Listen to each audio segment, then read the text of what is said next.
Um, Hi there. Sri Lanka since 2019. What a story. I think everything started with the East attacks, where about six locations in Colombo and a couple of other locations in outskirts, there were several bombing incidents. And at the time, I was working in actually the largest company in terms of value, I suppose, in Sri Lanka at the time. And it was a very confusing time when the bombing happened, and suddenly, as a Muslim, I started realizing that something was wrong with the country. And I started seeing the hidden side among my friends, among people, among the media, the news outlets. And I felt like an alien. For almost 30 years of my life, I had lived in this country uh, with a very harmonious mindset, knowing that the spirit of this country was something that tolerated all kinds of ideas, all kinds of religions, backgrounds.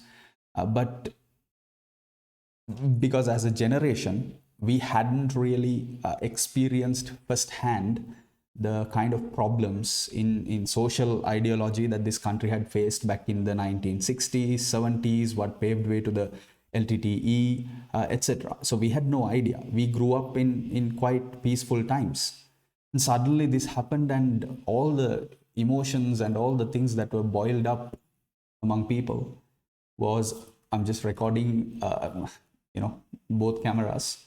All the boiled up emotions were just expressed, and I saw bigotry, I saw racism, and this made me extremely sad.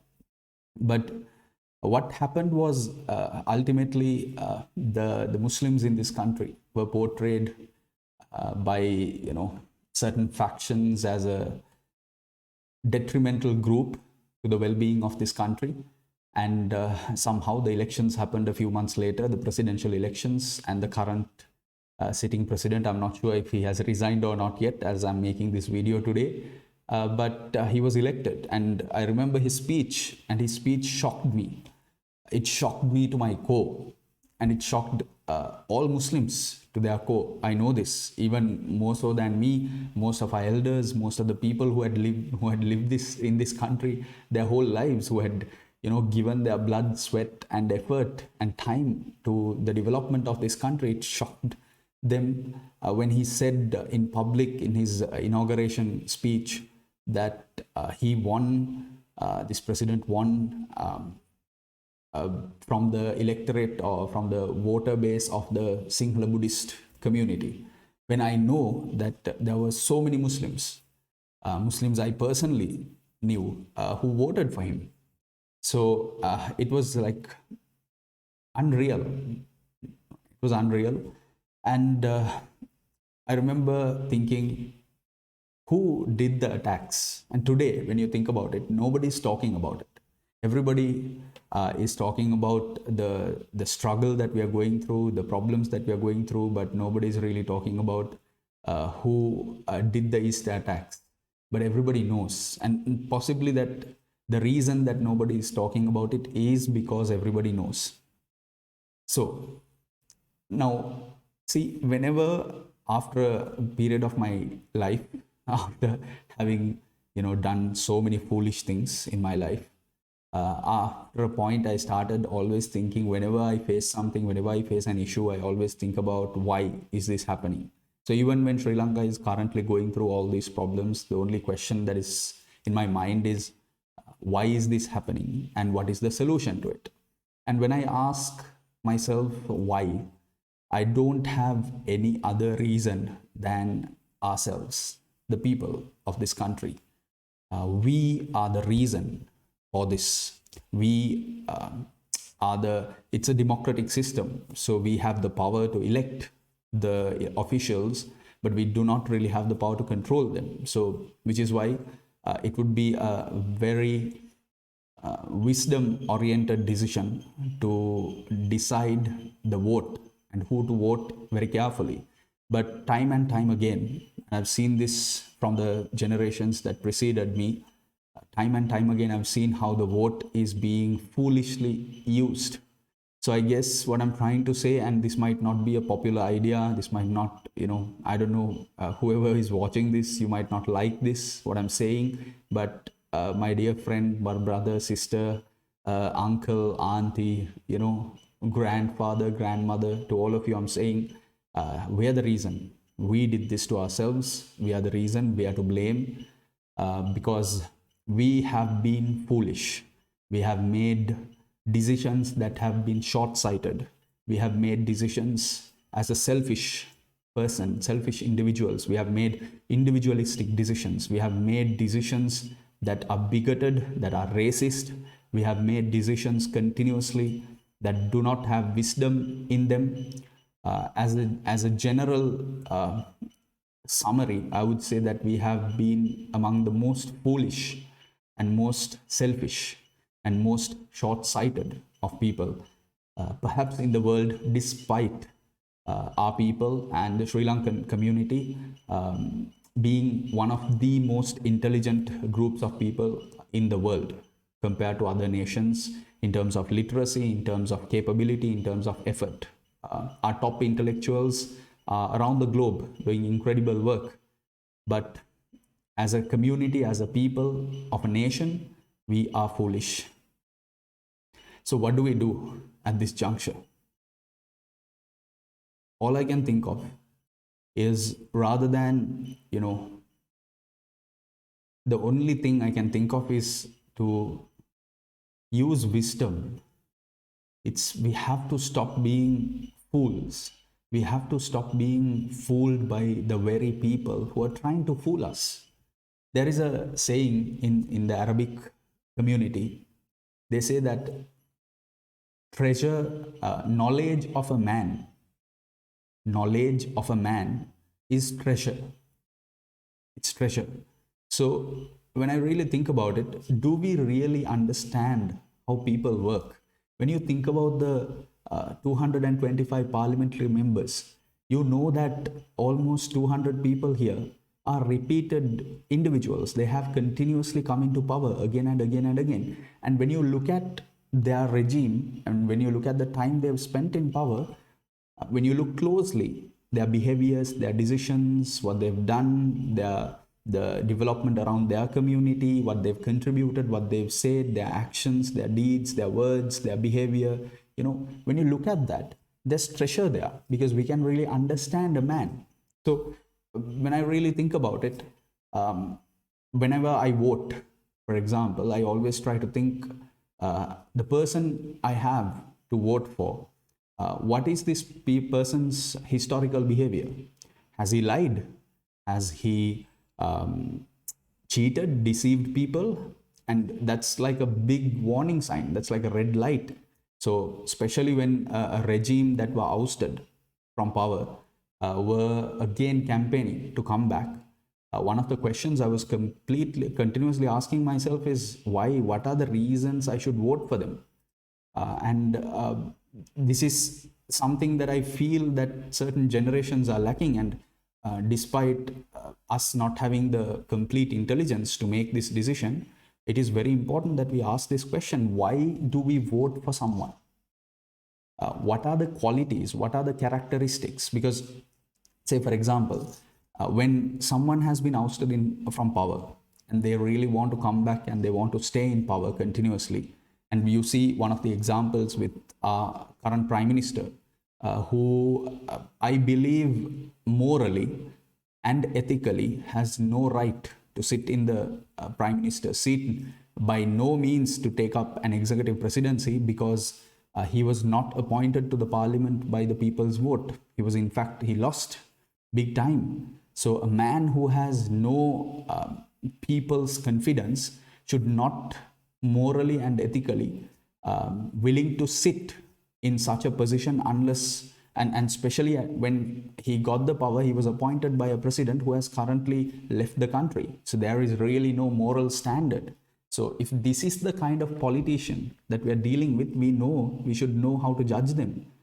So people, my dear brother, my dear sister, all I'm asking you is, you have to step out of the mainstream thinking pattern of politics that we have in Sri Lanka. You have to really think, am I using wisdom? Am I using wisdom in my decision making? How am I using it? What am I doing with it? Can I judge a character? Well, what is my judgment of that character? Is that right? Because when you start judging people for their character, because you don't have to judge your friends or anything like that, but ultimately we all do. Not that it really matters of our character and how we respond to it. So when you're talking about the matter of judging politicians, you're basically talking about people who you're going to put in place in positions of power, of how they can govern you. So you have to be very careful in that judgment. So when you're making that judgment, obviously you're going to make a few mistakes. But in Sri Lanka, you have a plethora of information. You have history. You have, 4, 5, 6 elections backwards. You know what they've done. So you can make a good judgment. We all have to. Now, about the Aragale, of course, in any fight, in any revolution, I believe that there has to be a limit, and we pick and choose our battles. And I believe that even in the Aragale's case, people have to start using wisdom. We have to use wisdom. If we think that, purely a show of force, by a show of volume, by sheer volume of people, if we believe truly that that can change things, we are mistaken, my friends. Because we have to understand, you have to look at the world. When you look at the world, when you look at revolutions that have had volume, mass volumes of people, most of such revolutions have been quelled. They have, been put to rest, especially by the use of force. But most revolutions in the world that have wisdom, that have intelligence, that have smartness, that have, a sense of righteous, but also not a bad cunningness, but a sense of, really smart, like chessboard moves, are very important at this stage. So after a series of victories by force, it's time, because now they know that the people will not stand silent. They know that corruption will not have a place. But if we continue this, if we don't draw the line where it needs to be drawn, then the stick is going to break. So we have to be careful, especially those of them who are actively engaged in the Aragalaya. I believe it's really time that wisdom is being used. I'm always urging toward that. I'm always telling all my students, all my clients, all my mentees to use wisdom. Use wisdom, not brains, not knowledge. Use wisdom. Use your good judgment.